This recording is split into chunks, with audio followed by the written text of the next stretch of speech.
a cada uno de ustedes y agradecer mucho al doctor Pablo Morales también por su concurrencia y acompañamiento en lo que va a ser esta conferencia dictada por él y que ya hemos socializado, como ustedes pueden ver, la estrategia comunicacional de China en América Latina, imperialismo mediático, hubo oportunidad de beneficio mutuo.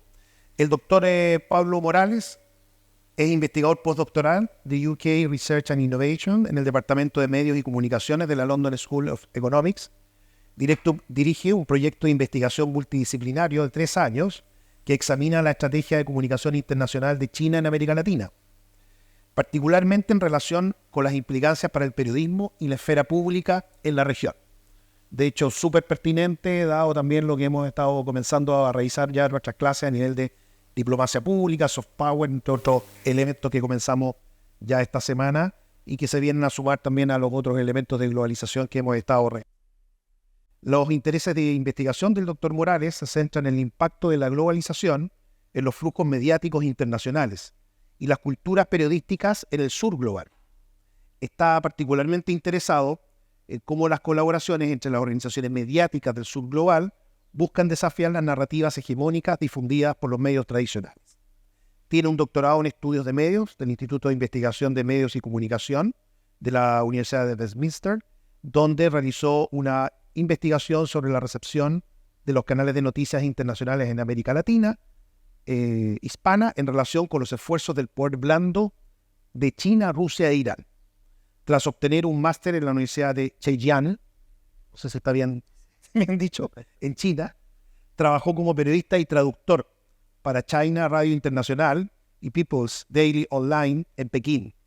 En los últimos años ha colaborado con BBC Chinese, Al Jazeera e Irán International. Antes de incorporarse a la London School, fue profesor de medios y comunicación en la Universidad de Leeds. También ha impartido clases en otras universidades del Reino Unido, como del extranjero, entre ellas la propia Universidad de Westminster, la Universidad de las Artes de Londres y también en China, Universidad de Huanghai. Brevemente, la estrategia de comunicación internacional de China en América Latina, en el marco de este proyecto que dirige Pablo, CICLA, es un proyecto multidisciplinario. Y además, en el mismo se examinan las estrategias de comunicación internacional de China en América Latina, que es parte de los aspectos que sin lugar a dudas Pablo nos va a mostrar durante esta hora que vamos a estar con él. En particular está la relación con las implicancias para el periodismo y esta esfera pública de la cual planteamos.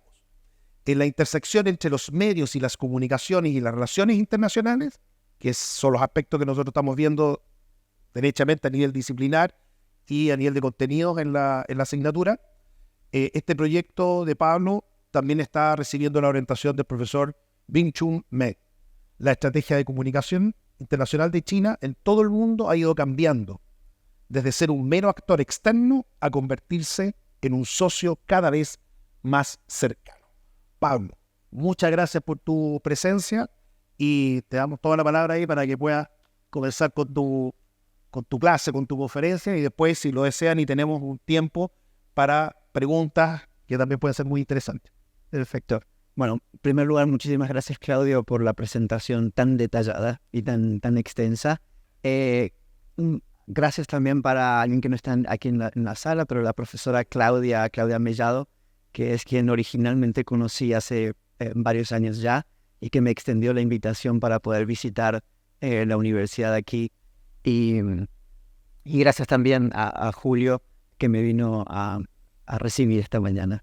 Así que, bueno, como contaba el profesor Claudio, y se dan cuenta por el nombre, no soy del Reino Unido. Yo nací del otro lado de los Andes, muy cerca también aquí de Santiago. Terminé mi carrera de periodismo y me fui para China. Me fui porque tenía muchísima curiosidad de qué era ese país, que de a poco estaba apareciendo en los medios de comunicación allí en Argentina. Y me fui a estudiar para aprender un poco el idioma, y también quería trabajar, y terminé trabajando, como mencionó Claudio, para medios chinos, cuya función es mostrar a China, explicar a China al resto del mundo. Esa experiencia trabajando para medios chinos fue la que de algún modo disparó una mayor curiosidad por entender cómo eso que China quiere hacer, cómo se inscribe eso en un marco aún mayor a nivel internacional. Entonces lo que voy a hablar hoy tiene que ver con eso, cómo podemos entender esa necesidad de China para comunicarse con América Latina. Así que, por favor, voy a empezar entonces la presentación.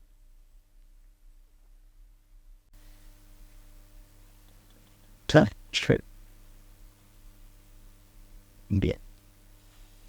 Bueno, y podemos empezar a entender o a discutir quizás la temática de hoy, analizando un poco cómo está constituida el título en sí, la estrategia comunicacional de China en América Latina. Entonces, la presentación, lo que voy a estar hablando hoy, en su mayoría, es describir cuáles son las diferentes estrategias que China está utilizando.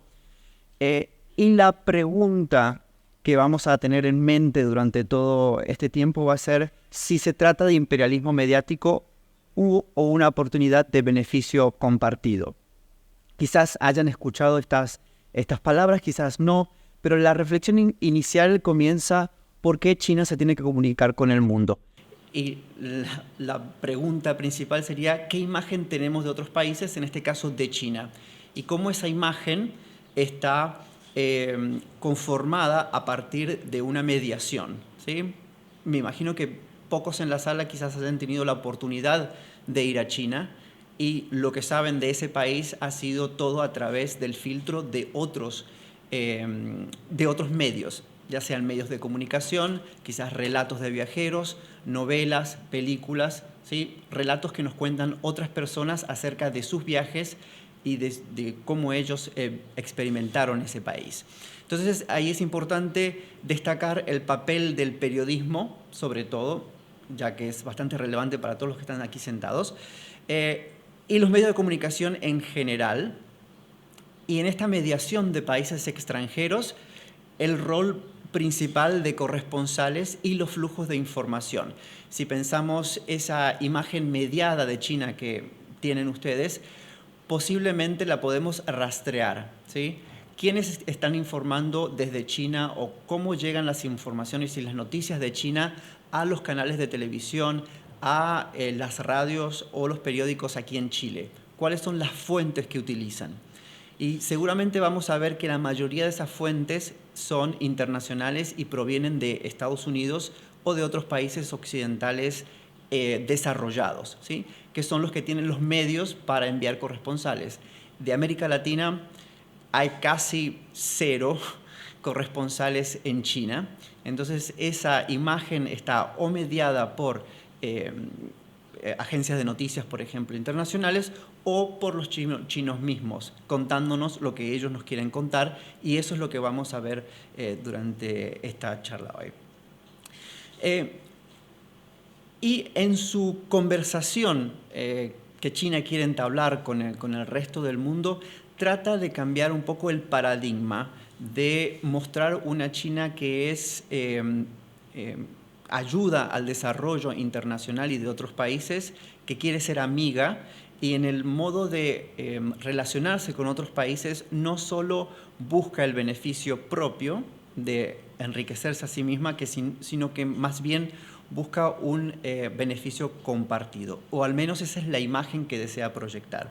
Entonces, lo que iba anteriormente, esa imagen mediada de China a través de, por ejemplo, CNN en este caso, nos muestra una China que quiere dominar al mundo, ¿sí? Una China bélica, una China que es una amenaza.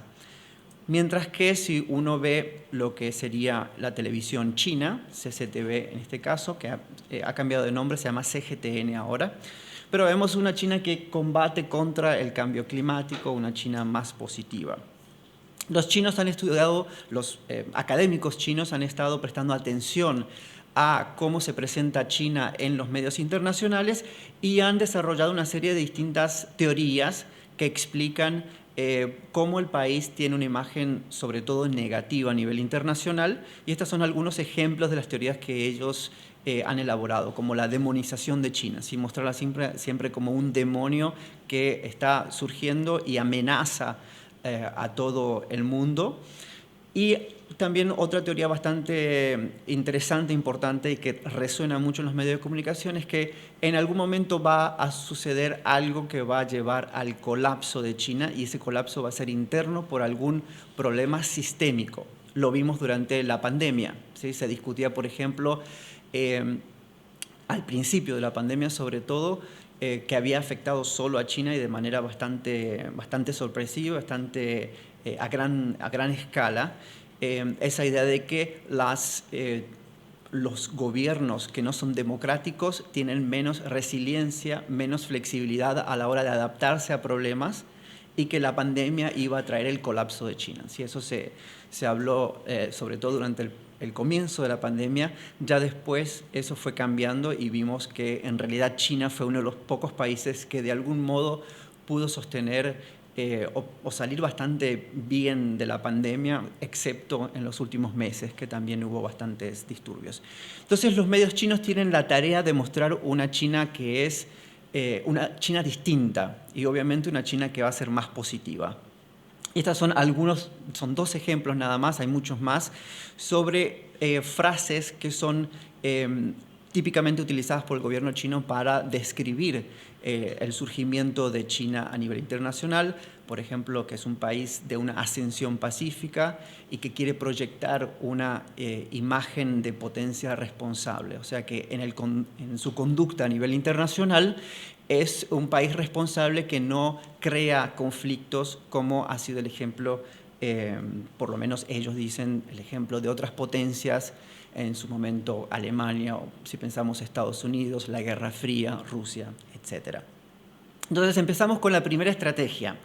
La primera estrategia, ahí hay 4 caracteres chinos que quieren decir básicamente lo que está escrito abajo: construir barcos para salir al mar. Esto quiere decir que ellos construyen, ellos invierten dinero en crear sus propios medios de comunicación internacionales para comunicarse con el mundo. Y vemos allí que esta estrategia es plurilingüe, utiliza muchas lenguas extranjeras. Aquí vemos solo un ejemplo de lo que es la televisión china, que tenemos ruso, árabe, francés, español, inglés, claro, y también un canal chino para los, sobre todo, hablantes de mandarín, y los chinos de ultramar, que les llaman, que son los migrantes chinos en otros países del mundo, que son millones y millones de personas, porque la población china es muy numerosa. La segunda característica es que es lo que en inglés se llama global, que quiere decir global y local al mismo tiempo, o sea que se adapta a las audiencias de los países y de las regiones en las que se transmite. Por ejemplo, CGTN en inglés tiene una versión para Estados Unidos, que sería CGTN America, y CGTN África para el continente africano, porque son poblaciones que tienen como audiencias, tienen necesidades diferentes y tienen distintas costumbres en su modo de comunicarse. Y el último punto es que es multimedia. Esto quiere decir que utilizan una gama de plataformas comunicativas, no solo televisión, sino radio, internet, agencia de noticias, por ejemplo, la agencia de noticias Xinhua. Ahora bien, cuando llegan a América Latina tienen que competir con un montón de países, y no solo países, sino diferentes canales de televisión. Este es un ejemplo de televisión nada más, pero si lo pensamos en cuanto a periódicos, revistas y radio, también tiene sus competidores.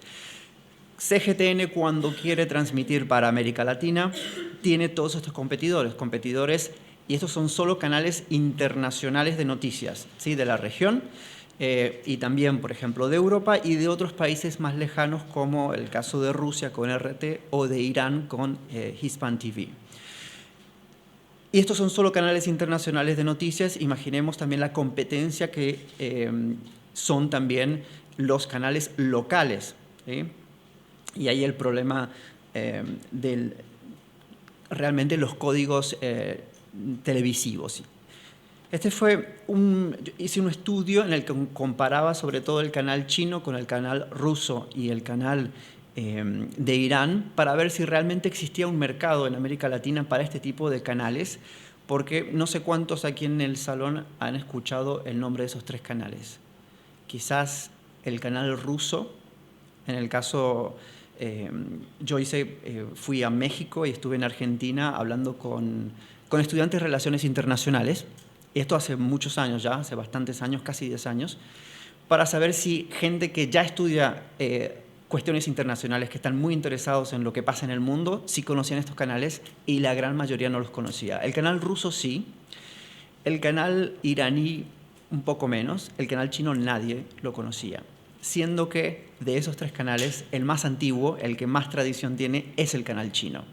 El canal chino viene transmitiendo desde el 2002, 2004. En un principio era el mismo canal que el francés, solo se intercalaban horarios. Después empezó independientemente, pero ya lleva más de 20 años prácticamente. Pero casi nadie lo conoce. Y no sé si aquí en el salón alguien lo conoce. Sí, veo cabezas que me dicen que no. Bien, entonces hay un gran problema con el nivel de reconocimiento y tiene que ver con la distribución, accesibilidad. Probablemente no lo conocen porque los servicios de televisión satelital o televisión por cable o incluso la televisión pública aquí en Chile no tenga este canal. Y es lo mismo que pasa en otros países como el caso de México y Argentina. El canal ruso sí era conocido, por ejemplo, en Argentina bastante porque estaba en la grilla de canales públicos, de acceso público de la televisión digital. Junto con otros canales, por ejemplo, como Telesur, que habla también bastante de la política de los gobiernos de Argentina en ese momento, de una alineación quizás ideológica con ciertos países y darles facilidades para que tengan esa presencia allí en la televisión digital, que es de acceso público para todo el país, ¿sí? Entonces, además del problema de distribución, podemos ver también cambios en los hábitos de consumo de información. Si bien las generaciones mayores consumen televisión y lo que sería la televisión tradicional, la gente más joven, incluyendo quizás casi todos los que están aquí, consumen televisión de una manera bastante diferente y sobre todo a través de redes sociales. Y en su momento, estos canales, y sobre todo el canal chino, casi no tenía presencia en redes. Entonces, incluso peor todavía, menos se conocía.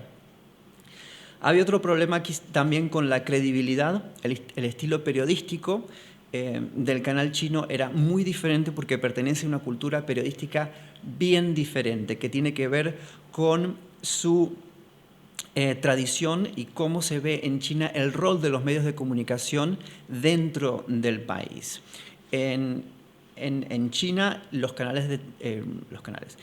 medios de comunicación en general, por ley, básicamente, son parte funcional para el crecimiento y para el desarrollo de la nación. Entonces tienen que ayudar, tienen un papel de socios del poder, o sea, del gobierno, para realmente cumplir una función constructiva más allá y bastante diferente de la visión que se tiene en Occidente en general de los medios de comunicación como un rol de fiscalización, de control del poder, de señalar los problemas que existen en las sociedades para que luego el gobierno y los diferentes actores dentro de la sociedad tomen cartas en el asunto y de algún modo a través del sistema democrático se pueda llevar al desarrollo, pero no son una herramienta del gobierno en sí, como sería en el caso chino. Y esa diferencia de concepción del rol del periodismo en general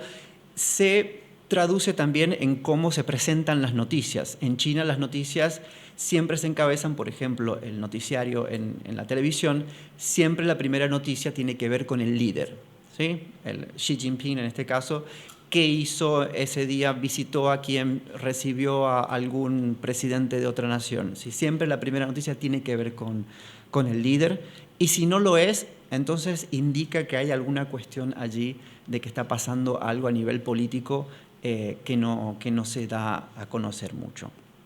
Entonces, esa diferencia a nivel de cultura periodística se traduce en que, se transforma en un obstáculo para el canal chino que se tiene que aproximar y tiene que ser recibido o por lo menos consumido por televidentes de América Latina que están acostumbrados a otro tipo de televisión, entonces se crea de algún modo un choque que las expectativas de los televidentes son diferentes de lo que el canal está ofreciendo.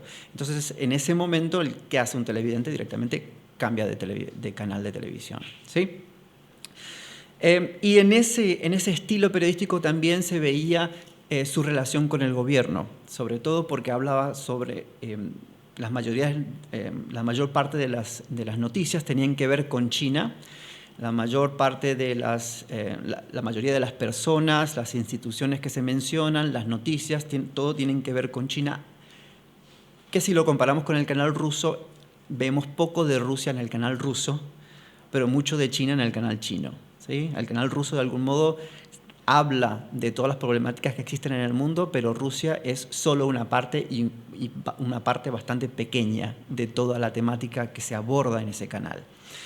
Y también existen otras diferencias culturales que tienen que ver, por ejemplo, con el idioma, ¿sí? Nosotros, si ustedes tienen la oportunidad de ver este canal, van a ver que hay presentadores de América Latina, ¿sí? Que son hablantes nativos, pero también hay presentadores que son, y periodistas que son chinos, que han aprendido el idioma español con diferentes niveles de manejo del idioma. Entonces, en algunos casos, incluso dificulta la comprensión por parte de los televidentes.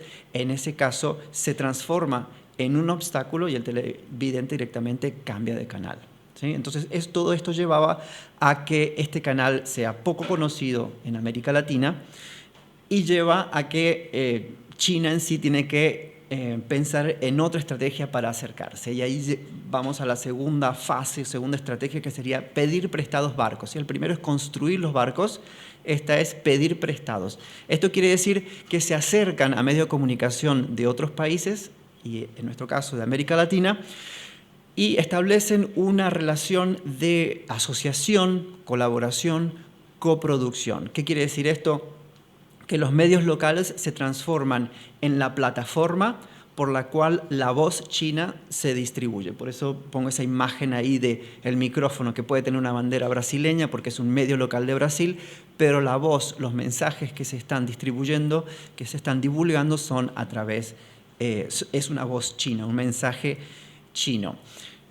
¿Cómo comienza esto? Comienza a través de un acercamiento a través de la organización de cumbres de medios de comunicación. Aquí pongo algunos ejemplos. En 2016 fue aquí en Chile la primera cumbre de líderes de medios de comunicación de China y de América Latina, en la cual participaron líderes de medios de comunicación de muchos países de América Latina con líderes de medios de comunicación de China. Luego se empezó también a realizar en China. Luego fue en Argentina y durante la pandemia todo esto fue por internet. Y doy algunos ejemplos de estos acuerdos de cooperación y algunos países también, pero hay muchos más. Ahí en la derecha tienen un ejemplo que tiene que ver con la coproducción de documentales. Para el G20 que se organizó hace unos años en Argentina, la televisión china y la televisión argentina, pública argentina, se acercaron. Incluso fue una iniciativa del canal argentino, pero que los chinos lo llevaron a otro nivel, ¿sí? ¿Y en qué consistía? Los chinos fueron a Argentina, ¿sí? Aquí del otro lado de la cordillera, a producir un documental sobre Argentina, y fue una serie de documentales, son alrededor de 4 episodios, para presentar en China, y se llama Maravillosa Argentina, ¿sí? El nombre en chino, donde hablan sobre distintas facetas del país, distintas temáticas en general del país, pero siempre con una luz bastante positiva sobre lo que se puede decir del país y su cultura, ¿sí? Pensemos que era para el G20, entonces era de algún modo un hermanamiento. Y luego los argentinos fueron invitados a ir a China para producir un documental sobre China, ¿sí? Y ambas series de documentales, también son varios episodios, Ambas series documentales fueron mostradas en ambos países con subtítulos. Entonces los dos tenían ese tipo de relación bastante simétrica en lo que se estaba haciendo, y los equipos eran de algún modo apoyados por los equipos locales. Por ejemplo, cuando vinieron los chinos a Argentina, los argentinos los ayudaron a ir por todos lados y les facilitaban el acceso a las locaciones que quisieran ir. Por ejemplo, si querían filmar en un parque nacional o si querían ver inversiones chinas en alguna parte de Argentina, ellos los invitaban, los llevaban hasta allí y les ayudaban en todo lo que necesitaban. Y lo mismo en China cuando fueron los argentinos. Aquí muestro algunos ejemplos también, incluyendo Chile. No sé si han escuchado este programa que se llama Efecto China, que existe en Radio Cooperativa, que de algún modo está muy pequeño, pero van a ver el logo también de CGTN, ¿sí? Que sería aquí la asociada a Radio Cooperativa. Y tenemos varios ejemplos de Brasil, Chile, Venezuela y Argentina, y en estos cuatro ejemplos podemos ver que los chinos se asocian y se acercan a cualquier tipo de medio de comunicación. No importa si son públicos o si son privados. En el caso de Band News y Cooperativa, privados. Telesur y Telam, públicos.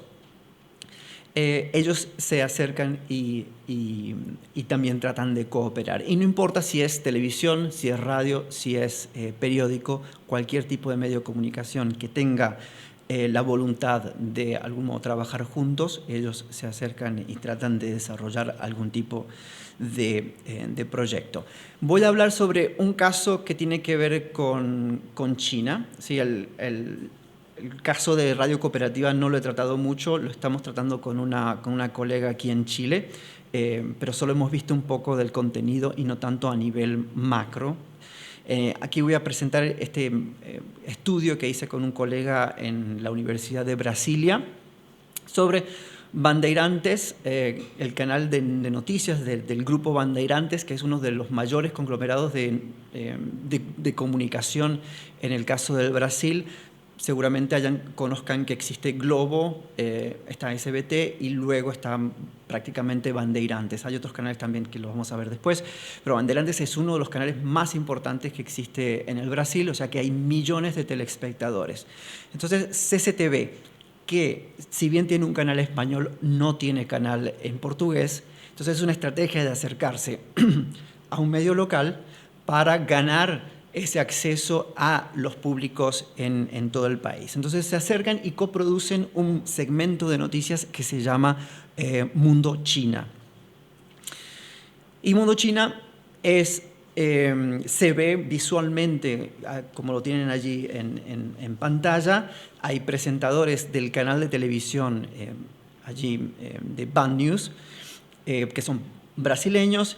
Hay presentadores que son chinos, y las noticias tienen que ver en general, sobre todo, con China, pero no solo China en China, o sea, noticias que sucedan, que pasen en China, sino también que pasen en Brasil, algo relacionado con China. Por ejemplo, una empresa, un viaje, en este caso era durante la pandemia, por eso ven las mascarillas, noticias que tenían que ver entonces con, por ejemplo, las vacunas que desarrollaba China y cómo se estaban implementando en Brasil.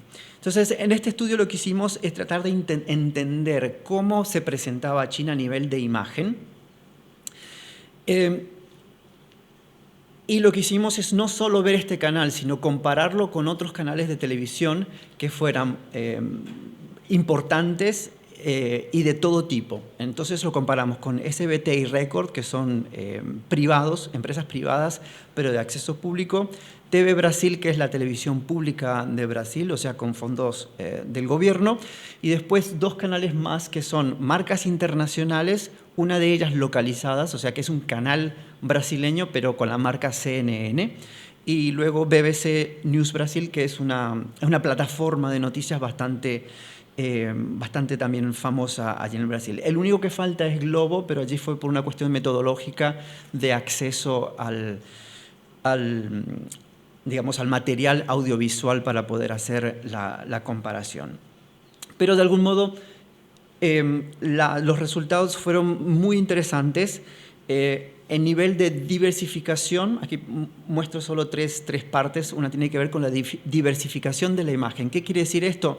Que este proyecto contribuye a la imagen de China en Brasil a través de la selección de temáticas o áreas menos abordadas por otros canales. Por ejemplo, si vemos los otros canales, la mayoría de las noticias tienen que ver con quizás inversión china en el país o quizás algún conflicto en el que China está dando su opinión, sino entonces asuntos internacionales, quizás de política internacional. Por ejemplo, digamos, la guerra comercial entre Estados Unidos y China. Entonces, la mayoría de los países va a hablar sobre eso.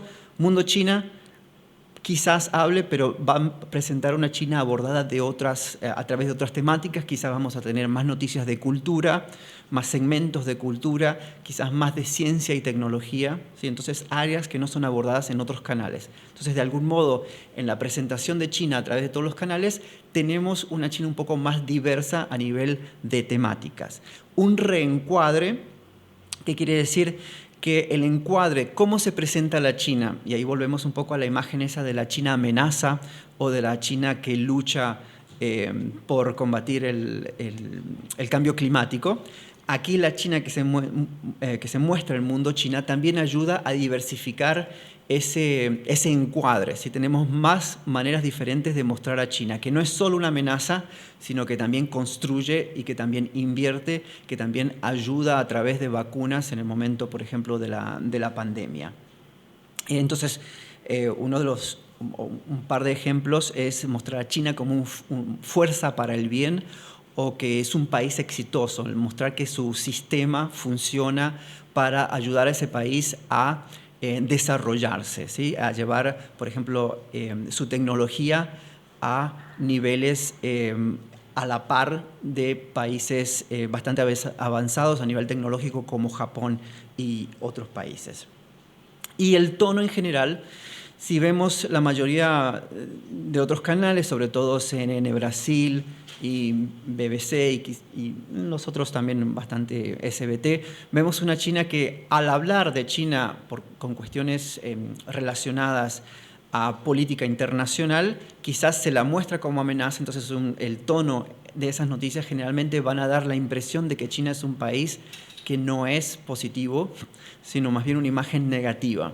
Entonces, al tener una imagen positiva a través de Bad News, esto ayuda a que de algún modo haya un balance en el espectro de imágenes que tenemos de China, que es más parecido quizás a ese balance que tenemos de otros países, ¿sí? De otros países, si pensamos en países como Alemania, como España, como Francia, etc. Hay una imagen que está un poco más completa, cosas positivas y cosas negativas. Bien, esa sería la segunda estrategia, acercamiento y colaboración con canales de televisión locales. Ya la tercera estrategia tiene que ver con ir a la raíz. ¿Quiénes son los que trabajan la información para crear de algún modo y elaborar noticias que van a ser distribuidas en los medios de comunicación? Son los periodistas.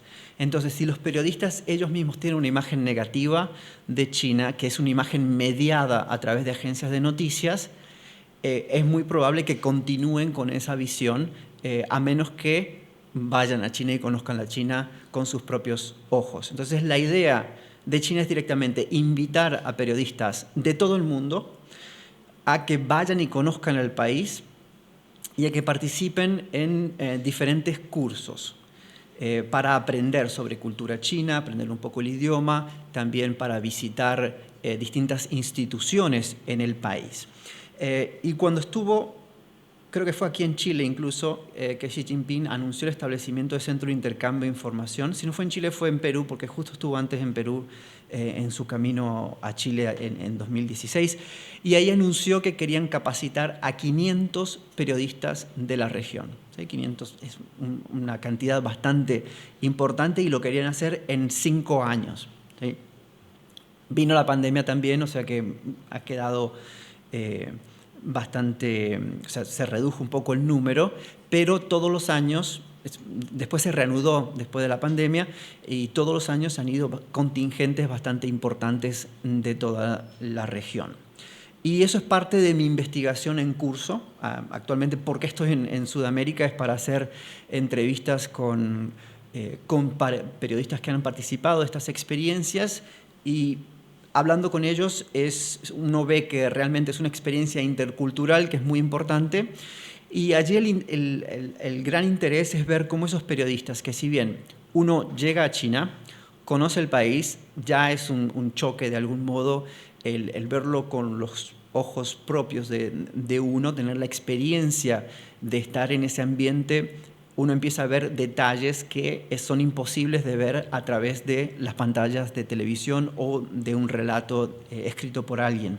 Entonces, la experiencia de estar presencialmente allí lo cambia uno, pero al tener una formación periodística que es bastante diferente, porque el periodismo, como mencioné anteriormente, se concibe de una manera diferente, el papel del periodista se concibe de manera diferente.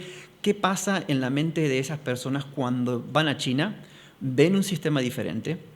También se les muestra una China que quizás no es más allá de que ellos estén allí, también se les muestra una China porque se hace un viaje en el que se los invita a instituciones específicas, van a viajes dentro de China, por ejemplo, para visitar lugares turísticos, pero también empresas. Entonces van a empresas tecnológicas o empresas que han sido muy exitosas. Ayuda, de algún modo, a presentar una imagen que es más positiva de lo que es China, de las experiencias exitosas de China. Por ejemplo, ellos han ido, por ejemplo, lo que me contaban, una de las empresas que generalmente la mayoría ha ido es la empresa matriz de TikTok. ¿Sí? TikTok, me imagino que la mayoría de ustedes conoce. Van a visitar esa empresa, o BYD, que son los coches eléctricos también, de todo este tipo de empresas. Entonces se les muestra una China que es bastante positiva, se les muestra, también tienen una experiencia en medios de comunicación allí en China. Entonces, de algún modo, existe inevitablemente una comparación entre esta China exitosa y sus países de origen en América Latina, y también hay diferentes culturas dentro de América Latina con muchas diferencias ya también a nivel periodístico. Entonces, ¿qué sucede en la mente de esas personas que viajan y sobre todo qué sucede cuando vuelven a sus países? Ese es el gran interés. ¿Cómo ven a China? ¿Ayuda ese viaje? En algunos casos no es un solo viaje, sino que se los invita posteriormente quizás a cubrir otros eventos o a participar de otros cursos. Cómo eso ayuda a mejorar de algún modo el tono en el que se habla de China, a diversificar la imagen de China en sus países cuando vuelven. Entonces está esa idea de la visión sobre China y cómo puede ser de algún modo moldeada a través de la interacción entre periodistas de América Latina con sus pares en China cuando viajan. Entonces, así llegamos a la gran discusión del comienzo, que era: ¿es esto imperialismo mediático u oportunidad de beneficio compartido? Si pensamos en imperialismo mediático, en su momento hablé sobre esa imagen mediada. La idea de imperialismo. ¿Y por qué imperialismo? Porque existe una imagen mediada de los países extranjeros a partir de agencias de noticias internacionales. Entonces hay una asimetría en las relaciones de poder entre las potencias que tienen los medios para, por ejemplo, enviar corresponsales a otros países para que reporten, para que escriban reportajes, para que informen sobre esos países, pero a su vez se crean flujos de información en el que los países desarrollados envían corresponsales a países en vías de desarrollo, por ejemplo, China, por ejemplo, África, por ejemplo, América Latina, y después venden ese material a otros países en desarrollo. Entonces, la imagen que tenemos en China tradicional ha sido esa imagen filtrada a través de los medios de comunicación de América Latina. Entonces, aquí tenemos una oportunidad, de algún modo, el acercamiento con China a tener una imagen más directa a través de ese acceso a China. Hay una oportunidad también porque los medios chinos no vienen con las manos vacías. No es solo una invitación, también son oportunidades de financiación, ¿sí? En muchos casos lo que se hace es comprar espacio publicitario para colocar directamente información, noticias sobre China, que allí eso es una práctica habitual en muchos países. Entonces aquí vienen realmente con bastante capital. Y para los medios de comunicación en países de América Latina en general, con pocos recursos, representan una oportunidad importante de ingresos también para ellos, además que les ayudan a diversificar sus fuentes periodísticas sobre China. En muchos casos, dependiendo del país, la información que se otorga también es gratuita. Entonces, si tengo información gratis o tengo que pagarle a una agencia internacional, que es bastante dinero, seguramente voy a utilizar la información gratis. Entonces el problema ahí es si se crea una dependencia, ¿sí? Estamos de algún modo reemplazando los imperialistas de antes, Estados Unidos, las agencias de noticias internacionales, con nuevos imperialistas quizás, ¿sí? O si realmente es una relación simétrica, ¿sí? Entonces, esa es la gran discusión de que si realmente es una relación simétrica de oportunidad y beneficio compartido. Allí tenemos que quizás verlo más en los detalles. Porque hay bastantes otras cuestiones que podemos desarrollar. Por ejemplo, si la información que nos llega y tenemos una relación simétrica con China, ¿qué conlleva eso para nosotros también? Si realmente es simétrico, nosotros tendríamos que poder ayudar y de algún modo compartir información, por ejemplo, desde Chile, para que esa información llegue también a televidentes y a audiencias en China. Entonces, ¿está sucediendo eso o no? ¿O son chinos que han sido enviados corresponsales a América Latina, como los hay bastantes, sobre todo en Argentina, Brasil y México, y que de ahí viajan a un montón de otros países? La información que se muestra en China, la imagen de Chile en China, ¿es la imagen china? O sea, construida por chinos que han venido a Chile y se muestra allá. ¿O es una imagen que son los medios y son periodistas de Chile, de algún modo que producen materiales y se muestran allá en China? Entonces, si pensamos en una relación simétrica, quizás ese flujo tendría que ser de par a par y que cada uno tenga de algún modo una contribución para cómo se muestra el país de uno en el país del otro, si se entiende. Pero sabemos que China es un país que concibe al periodismo de una manera diferente, en el que el periodismo tiene que ser un acompañante al desarrollo del país y en el que intrínsecamente también existe la necesidad de controlar el tipo de información, porque tiene que ser solo información que lleva a la estabilidad del país, al progreso del país. Entonces, si hay información que de algún modo lleve a la inestabilidad social, entonces ya puede ser material que no llegue a las pantallas, ¿sí? Lo que popularmente se conoce como censura, material censurado, que existe en muchísimos otros países, pero aquí ya es bastante más evidente ese tipo de información. Y ya, si tenemos esa relación asimétrica, ¿sí? En el que un país tiene mucho poder y el otro tiene menos poder, entonces no hay una conversación que vuelva hacia China, por ejemplo, para mostrar la imagen de China. ¿Qué presión surge también en otros ámbitos? Por ejemplo, si hay una relación entre un medio de comunicación chino con un medio de comunicación, por ejemplo, el que les mostré de Brasil, en el que la imagen había mejorado sustancialmente, ¿qué pasa si hay un proyecto de inversión chino que genera bastante conflicto en ese país? ¿Qué pasa con la imagen y las noticias que tengan que ver con ese conflicto en ese canal de televisión que recibe quizás financiación y que quizás hasta dependa, en cierto modo, su supervivencia de ese capital extranjero. En este caso es un ejemplo de China, pero podría ser otro país, ¿sí? Pensemos en Estados Unidos, pensemos en Rusia o quizás otro país de América Latina. ¿Cuál es la presión que se ejerce sobre ese medio de comunicación para autocensurarse y no quizás hacer un tratamiento de la información que tenga que ver con ese conflicto, por ejemplo, de alguna empresa o algo que surgió, que hubo algún problema en el país que tenga que ver con una empresa extranjera? ¿Cuál es el nivel de autocensura? Y cómo esa autocensura puede llevar de algún modo, influir en las discusiones que tenemos a nivel nación, ¿sí? Y que una democracia saludable debería tener para solucionar los problemas que tienen que ver con el bienestar del país.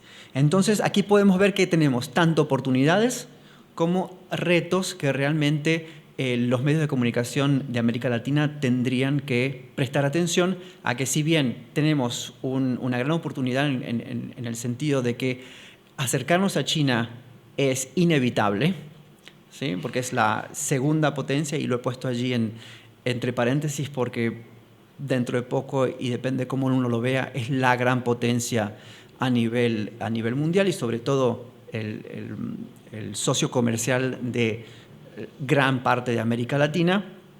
Es imposible que no nos acerquemos a China también en América Latina, pero ahí sí seguramente tenemos que analizar cómo es ese acercamiento y qué tan simétricas pueden ser las relaciones.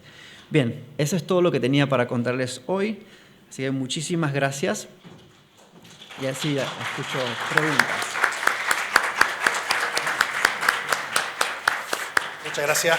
Muchas gracias, Pablo, por la claridad y por la interesante panorámica de un estudio, además, como planteábamos, mucho más extenso y con diferentes capas que tú estás realizando y liderando en el Reino Unido. Si lo desean, podemos abrir de inmediato la ronda de preguntas.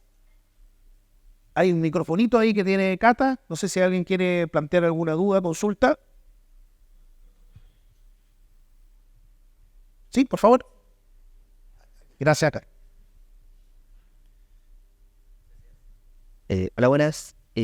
Era una pregunta más centrada sobre cuando hablas sobre llegar a la raíz de periodistas dentro de las naciones, porque explicó que hablabas sobre cómo China educaba, no era la palabra exacta, pero por decir así, educaba periodistas. Como bajo qué agenda seguían en China al educar a estos periodistas, así como bajo una universidad, por un estilo, si es en Chile, chileno, o como un estilo más chino. Ya, ahí hay un tema de las capacitaciones. Si quieres, sumamos un par de preguntas. Vale. Perfecto. ¿Otra pregunta? ¿Se quiere realizar? Si me lo permiten, yo quiero hacerte una consulta, Pablo, que ahí sumamos a esta interesante pregunta sobre, finalmente, claro, cuál es la transmisión de los elementos de capacitación de los periodistas en China. Es si con Xi Jinping se ve también una orientación hacia medios de comunicación chinos en su vinculación con el mundo. Finalmente, si ellos lo asumen como una estrategia ya más, uno podría decir, prioritaria o fundamental al momento de construir su imagen país. Eso como un elemento. Bien, una segunda pregunta. No sé si hay otra pregunta. Ahí. Exacto. Y ahí cerramos esta primera ronda de preguntas también, en honor a ti. Hola, mi pregunta es ¿cómo se puede conseguir un filtro adecuado para recibir la información en estas capacitaciones o información en general proveniente de los medios chinos y en comparación también un poco con los medios occidentales? Porque al fin y al cabo esa sobreinformación puede provocar también un sesgo o una pérdida de la objetividad como tal. ¿Cuál sería un filtro o una estrategia adecuada para poder obtener la información de forma precisa para poder informarla en estos medios occidentales? Perfecto. Y teníamos ahí la última pregunta ahí. Dejamos hartas inquietudes ahí. Pero, exacto, sí, ahí vamos. ¿Se escucha? Sí. Sí, al principio de la charla habló sobre que casi no hay corresponsales de América Latina en China. ¿Eso por qué pasa? ¿O por qué no hay más? Bien, quizás empiezo incluso por esa última pregunta. Pasa porque la mayoría de los medios de comunicación en América Latina tienen recursos bastante limitados y al distribuir sus recursos van a priorizar países que tradicionalmente han tenido mayor importancia y relevancia a nivel internacional, sobre todo Estados Unidos, Europa. A veces si tienen corresponsales, tienen en Europa, quizás en un solo país. Es raro que haya en más de un país. Y en el caso de Asia, algunos medios de comunicación de América Latina tienen corresponsalía quizás en Japón. En el caso de China ha habido, dependiendo del periodo histórico, ha habido uno o dos o un número bastante reducido, pero básicamente tiene que ver mucho con directamente los recursos que cada medio de comunicación tiene y la relevancia que ese país tiene para el país de llegada. Si pensamos en América Latina en general, incluso Brasil, que es una de las principales economías de la región, casi no tiene corresponsales. Es bastante, incluso hasta descabellado diría, de no enviar corresponsales. Y la otra razón es porque quizás ya existe esa tradición de dependencia de medios de comunicación y agencias de información de países que ya cuentan con una red bastante establecida, ¿sí? Si uno piensa en Reuters o en AFP o cualquiera de las otras agencias, ya tienen una red bastante establecida en todo el mundo. Inclusive China. China tiene su agencia de noticias Xinhua, que también está establecida en muchísimos países, incluso ahora es una de las mayores a nivel internacional. Entonces cualquier noticia sobre China quizás era más fácil directamente sacar información de cualquiera de estas agencias que enviar a alguien, sobre todo porque es un país lejano. Y otro factor también tiene que ver con que al tener culturas periodísticas muy diferentes entre ambos países, no es fácil que China dé un visado para periodistas. Entonces, llegar como periodista a China y trabajar como periodista extranjero en China es bastante difícil a nivel logístico, a nivel de papeles y también ya a nivel de las libertades que uno puede llegar a tener como periodista a acceso a la información en China, que es bastante difícil. Y ahí me acerco a la parte de por qué y cómo ellos invitan a periodistas. La idea es que las invitaciones se extienden a periodistas que ya tienen experiencia trabajando en medios aquí. O sea, no es a estudiantes. Para estudiantes hay otros mecanismos. Por ejemplo, yo llegué a China como un estudiante becado por el gobierno en China. O sea que hay ya también ese tipo de algún modo de invitaciones que uno se presenta si uno tiene interés en hacer eso. En este caso son viajes para periodistas que ya están trabajando en medios. Y lo que he podido constatar es que realmente no hay una prioridad en cuanto a medios establecidos y de gran influencia a nivel nacional en un país en particular, sino que también hay medios que son bastante más pequeños, que quizás no son muy conocidos, pero se refleja también esta idea de que China se trata de comunicar con quien tenga la voluntad y ganas de acercarse a ellos también. Ya en cuanto a las temáticas que se abordan, realmente poco tiene que ver el curso con periodismo en sí, sino que se abordan más temáticas de todo tipo que tengan que ver con la cultura y la sociedad china. Entonces, cultura en China en general, sobre la tradición del país, sobre la historia del país, sobre cómo funciona el país a nivel político, cómo está conformado, cómo se organiza el país, y ya otro tipo de viajes a instituciones, de visitas a instituciones chinas, por ejemplo, al Ministerio de Relaciones Exteriores u otro ministerio, o sea, con personas que trabajan para el gobierno, y también viajes a diferentes partes del país para mostrar las diferentes facetas y caras que tiene el país, porque es un país enorme con una población enorme también. No sé si si te respondí la pregunta o si me estoy olvidando de algo más. Sí, es entender más la realidad china, o sea, el estar físicamente en China ya cambia la percepción de los periodistas. Entonces es algo bastante... la idea, yo creo que la metáfora más interesante es plantar semillas. Si uno planta una semilla, quiere decir yo te invito a China, y esa semilla puede florecer, puede dar en una flor o no, o puede dar en una planta con espinas, ¿sí? Porque quizás hay periodistas que viven en China y se vuelven con una imagen reforzada de lo que es el régimen chino y otros tipos de quizás características que tiene el país que no son compartidas con la sociedad de origen, ¿sí? Por ejemplo, en cuestiones de acceso a la información, por ejemplo, me comentaban que había dificultades para realmente obtener una respuesta de ciertas personas, porque si no está el responsable, entonces la persona a la que uno está hablando directamente no habla nada. Entonces es imposible tener información, que es bastante diferente a cómo se aborda la labor periodística en otros países y sobre todo en América Latina, que quizás hay un poco más de libertad de acción, que el periodista tiene más libertad para encontrar diferentes tipos de acceso a la misma información. Y eso se dificulta mucho en China, ya por cómo es el sistema, pero también por una dificultad básica que es el idioma.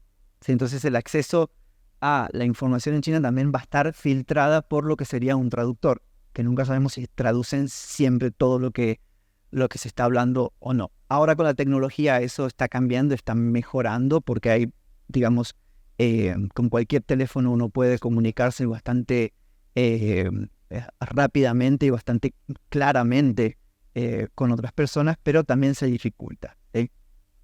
Y estaba la pregunta también muy ligada a esto, finalmente, en la relación quizás más asimétrica que plantea el estudiante, en torno a qué filtros nosotros pudiésemos tener para poder también comprender mejor la información y quizás procesarla de mejor manera al momento del día de mañana, ¿cierto?, realizar alguna actividad más profesional. Bien, ahí yo diría, hay distintas maneras de ver, de acercarse a esa problemática, porque si uno es muy ortodoxo en cuanto a los valores de nuestra sociedad, son los mejores valores y en la democracia y Occidente, entonces cualquier cosa que venga de China uno tiene que desconfiar y directamente descartar, porque sabemos que está controlado por el gobierno, porque sabemos que es solo para mostrar una China positiva. Entonces esa postura es difícil de quebrar si uno tiene una postura ortodoxa de ese tipo. Yo creo que los mejores ejemplos que he visto de cómo se habla de China son aquellos que combinan ambas fuentes de información. Así que no están contentos con la información de las agencias internacionales ni tampoco con la información china de la Agencia de Información China o de incluso corresponsales que estén en China, sino que tratan de diversificar las fuentes que existen para mostrar una China que es un poco más matizada, ¿sí? Que no es de un solo tono. Entonces, por ejemplo, en el estudio que hicimos sobre Brasil y el canal que tenía un acuerdo, también nos dimos cuenta que había otro canal que tenía casi la imagen neutra. Y viendo más en detalle nos dimos cuenta que este canal también mostraba información de agencias de noticias chinas y que tenía un acuerdo con China, pero en el mismo tiempo utilizaba mucho las agencias internacionales. Entonces, no era tan negativa como en otros canales, tampoco era positiva como en el canal que tenía una relación mucho más estrecha porque ya coproducían directamente un segmento de noticias, pero había al menos un intento de conexión y de aproximación a una visión china que fuera enviada a través de las agencias de noticias chinas. Entonces, mi postura es sobre todo esa, sobre todo porque, bueno, he vivido bastantes años también en China, y lleva un tiempo para darse cuenta también cómo funciona el país. Sí, al principio hablé sobre esta manera de concebir el periodismo diferente, y también hay mucho de lo no dicho que dice mucho. Como di el ejemplo de que si hay por ejemplo, el noticiero de un día no hablan del presidente en primer lugar, entonces que eso sí se señala que algo puede haber pasado a nivel político. Entonces, a la hora de trabajar información que viene de China, también uno tiene que ejercer ese tipo de lectura bastante más detenida y prestar atención a las cosas que se dicen y las cosas que no se dicen y cotejarlo con informaciones extranjeras. Y ahí yo creo que uno llega a una imagen de China que es más matizada y quizás más cercana a la realidad. Si existe algo así como la realidad objetiva, quizás eso nos ayuda a tener una imagen al menos un poco más diversa. Exacto. Y en ese sentido, Pablo, la consulta también que te planteaba en torno a si finalmente también este direccionamiento comunicacional global que está buscando China, ¿dónde está radicado? Directamente en los hombres estratégicos más cercanos a Xi Jinping, hay una estructura como tal, esto se ha ido entendiendo con los años, está alineado también, me imagino, con los propios direccionamientos de relaciones internacionales que está hoy día planteando China. Sí, incluso esta comunicación de China con el mundo no es algo nuevo. En realidad, desde la fundación de la nueva China, que es desde la revolución, digamos, del Partido Comunista que toma las riendas del gobierno en 1949, desde allí ya se empieza a ver la necesidad de presentar a China al mundo y se empiezan a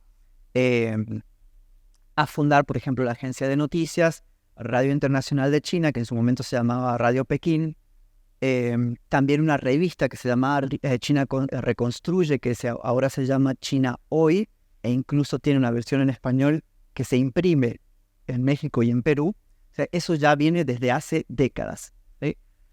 En los últimos 30 años sí hemos visto un mayor incremento en el nivel de inversión en crear nuevos medios de comunicación, y los que estaban, de algún modo, transformarlos en algo que funcione de algún modo más eficiente. Y eso es lo que se está tratando de hacer con, por ejemplo, la radio y la televisión, que se englobaron en lo que ahora se llama el Grupo de Medios de China, CMG.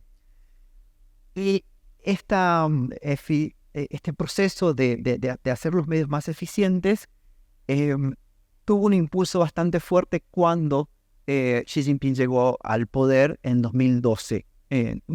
Comenzó en 2012, pero Xi Jinping llega en 2012-2013.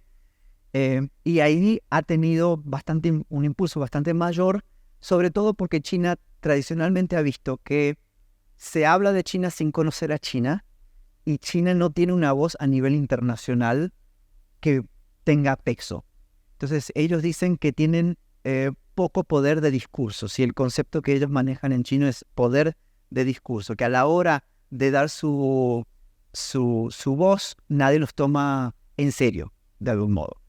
Entonces, para poder crear un ambiente a nivel internacional que se tenga en cuenta la voz china, ellos consideran que presentar su voz al mundo es lo más importante. Es una de las cosas más importantes y de las prioridades más importantes que tiene el país, a punto que Xi Jinping también ahora, y dentro del núcleo más alto de poder, está a cargo también de lo que es, o tradicionalmente ha sido como, la traducción sería como el Ministerio de Propaganda, ¿sí? Incluso hasta le han tratado de cambiar el nombre propaganda, porque sobre todo en inglés la palabra propaganda tiene una connotación bastante negativa por cuestión de la historia de Estados Unidos y también durante la Guerra Fría. En otros idiomas no existe esa connotación, pero han tratado de cambiarlo y le llaman a veces publicidad. Pero cada gobierno, incluso gobiernos locales, tienen su departamento de propaganda o departamento de publicidad. Entonces sí ha sido unas áreas prioritarias.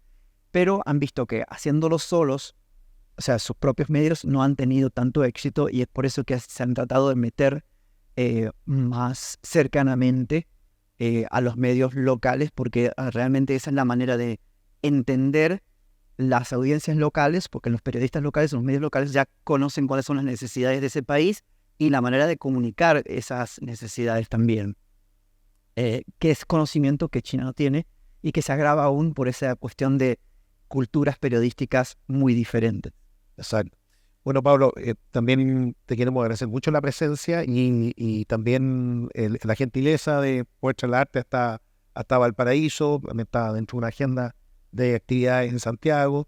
Agradecer también lo que tú planteabas, el puenteo con la profesora Claudia Mellado, que pudo concretarse en este encuentro. De hecho, también ha querido estar con nosotros Ivania Yáñez, quien es directora de intercambio internacional de la universidad, para entregarte un presente y agradecerte finalmente también por tener esta gentileza. Gracias de estar con nosotros. Muchas gracias a nuestros padres.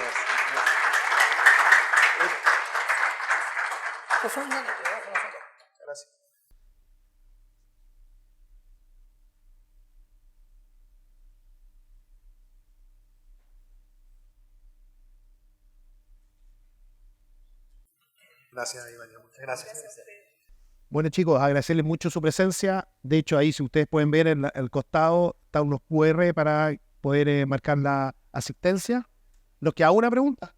Sí, por favor, ya, ningún problema. Lo que pasa es que queremos respetar también el horario de este aulario, que lo va a ocupar después ciencia. Muy rápido.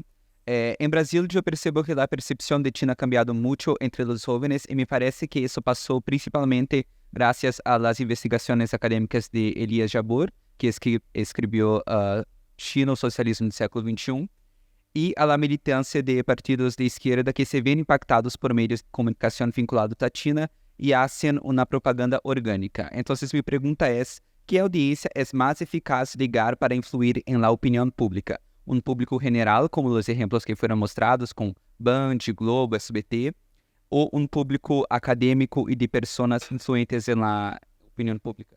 Esa es una pregunta bastante interesante y quizás difícil de responder, porque China está haciendo todo eso a la misma vez.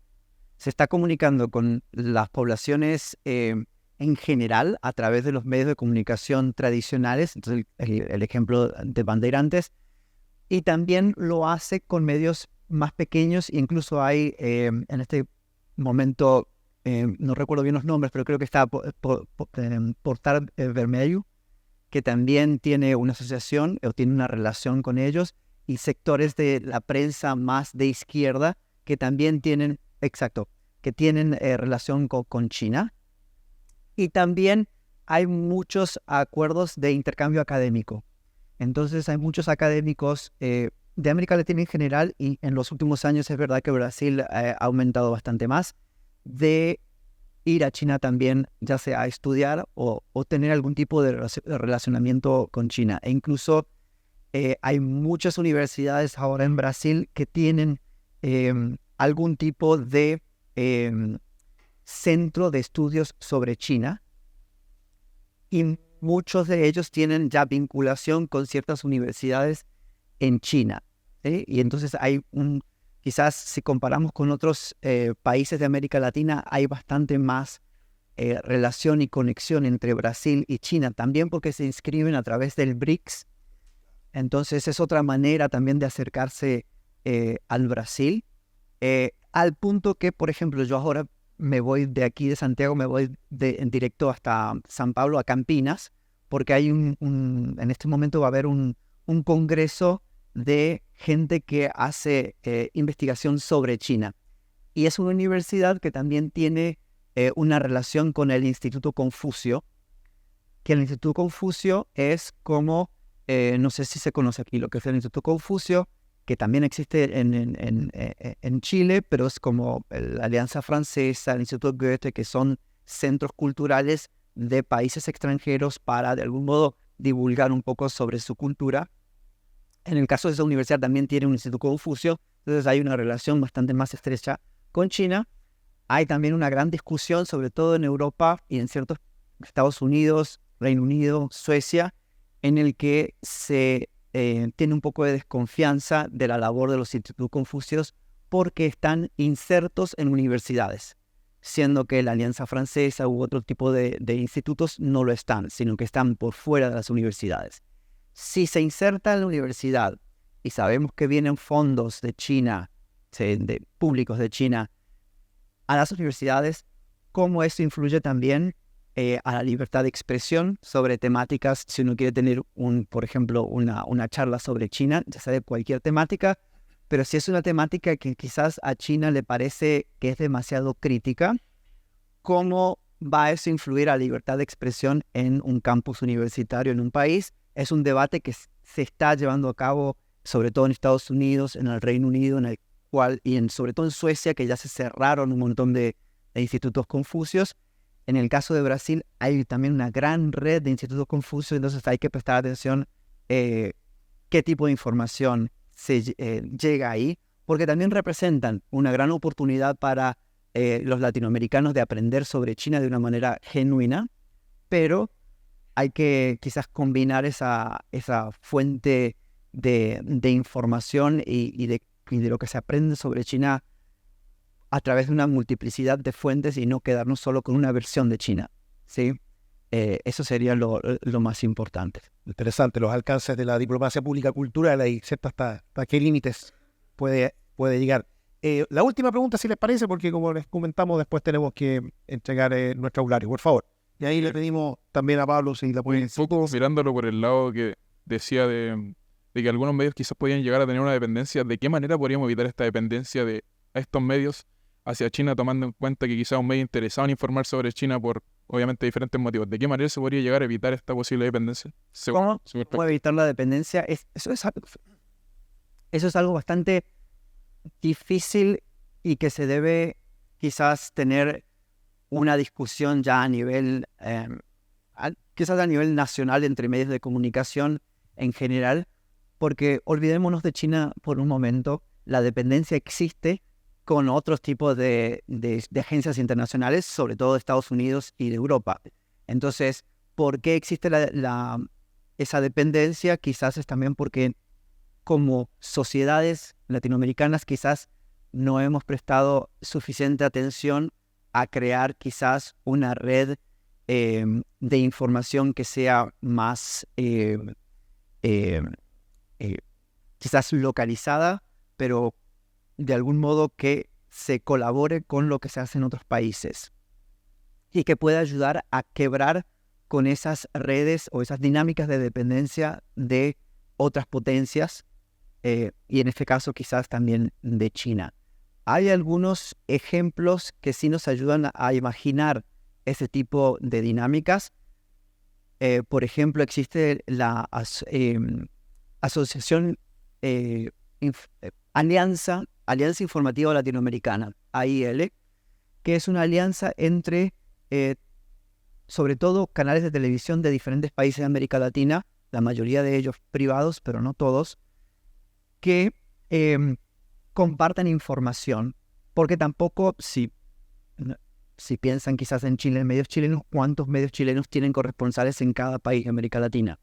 Quizás tengan en Brasil, quizás tengan en Argentina por la proximidad, en México, pero de los otros países quizás no haya nada. Entonces lo que hacen estas televisoras es directamente compartir información que cuando necesitan en algún momento, información sobre Ecuador, sobre Cuba, sobre Colombia, alguien puede aportar esa información a un menor costo. Y esa es una manera interesante de trabajar. Ahora bien, China firmó un acuerdo de cooperación con esta Alianza Informativa Latinoamericana. Entonces China tiene acceso directo a presentar China como quiere a 20 países diferentes que pertenecen a esta alianza. Claro que el tomar información no quiere decir que automáticamente se presenta esa información como del modo en que quiere China. Entonces va también en cómo se tiene acceso a la información y cuál es el tratamiento y la interpretación de los periodistas. Entonces, para eso sí quizás también es una de las maneras de quebrar con esa dependencia. Quizás uno no quiebra totalmente la dependencia, pero sí gana mucho a través de la formación de los periodistas y el tipo de interpretación que uno le puede dar a los hechos que van más allá del mero texto del cable que uno recibe de una agencia de noticias, sino cuál es el valor agregado que uno puede contribuir como periodista, y para eso es sumamente importante que todos ustedes estén aquí, o sea, que se estén formando como periodistas, que tengan una visión crítica de lo que es la profesión y de lo que es el hacer público. Exacto, nos quedamos con estas palabras, Pablo, en comprender a China, sus estrategias comunicacionales, su estructura también mediática, es comprender ya los ribetes de un protagonismo también que no es hegemónico solo desde los Estados Unidos, y es el mundo que les va a tocar a ustedes, sin lugar a duda, que ya lo estamos apreciando. Ahí está el ejemplo que señalaba Pablo, incluso ya de cuestiones concretas, como una radio como cooperativa de mucho prestigio en Chile ya está efectuando alianzas de esta naturaleza y la podemos comprender mejor en todas las implicancias que tiene. Así que un último aplauso a Pablo, muchas gracias. Vaya muy bien.